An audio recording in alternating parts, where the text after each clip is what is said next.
Although it's a science fiction film about intergalactic piracy, legendary planetoid mechanisms, and capable caring cyborgs, Disney's Treasure Planet sends mixed messages about the realities and possibilities of technology, whether it means to or not.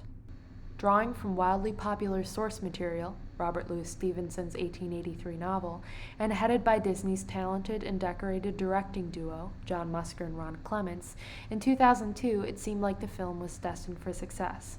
The abysmal box office stats and mixed critical reception tell a different story. It failed to win the Academy Award. Well, okay, that one makes sense. And even worse, for the corporation at least, it failed to make money. Treasure Planet is Disney's notorious failure. But what went wrong? He's got his Long John Silver going. Bad guy. Yeah. Not bad guy. No, Silver's not. He's misunderstood.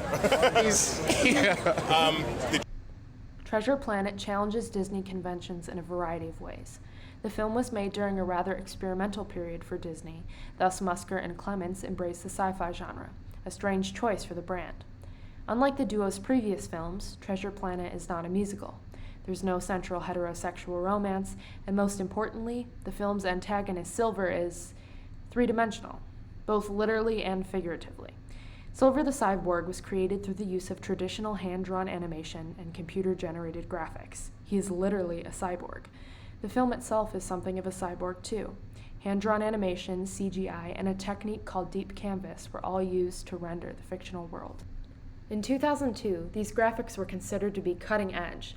In an article from the time of the film's release, Amy Ferguson says the visuals have to be seen to be believed, and claims that the film showcases giant strides made in animation technology. Ferguson is obviously a fan of the film, and uses her piece to wax rhapsodic about the stunning visuals, but she is seemingly one of its few proponents. The stunning visuals failed to save this flop in 2002, and in 2020 they really do not hold up. While there are some surprisingly smooth examples of CGI in the film, Silver's arm is a good example, the computer-generated imagery is probably the weakest aspect of the film, at least for modern audiences. What is spectacular here, and what makes the film stand out from most of the Disney canon, are the deep and realistic emotions with which the characters, specifically Jim and Silver, are invested, and their subtle portrayal through the hand-drawn animation. Although over 300 artists, animators, and technicians worked on the final project, Jim and Silver each had a personal animator who carefully crafted their on-screen appearance. Their emotions and relationships, enhanced even further by the performances of Joseph Gordon-Levitt, Brian Murray, Emma Thompson, and David Hyde Pierce, among others, are the most memorable and stunning parts of the film. Forget the CGI and deep canvas. The relationship between Silver and Jim is one of the most daring and cutting-edge elements of this film, at least for Disney, and it was clearly lost on the original audience. Silver is no Gaston, Jafar, or Ursula. He's a walking contradiction. The film takes many risks. It mixes genres, aesthetics, and digital technologies. It's a creative and completely rejected cyborg.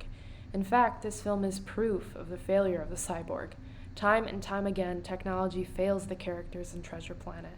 It is human resourcefulness, courage, and emotional connection that saves them in the end. It is the carefully and lovingly hand-drawn facial expressions and body movements that make these characters real and their story meaningful. It's a moving, whimsical, living cyborg, and almost everyone hated it.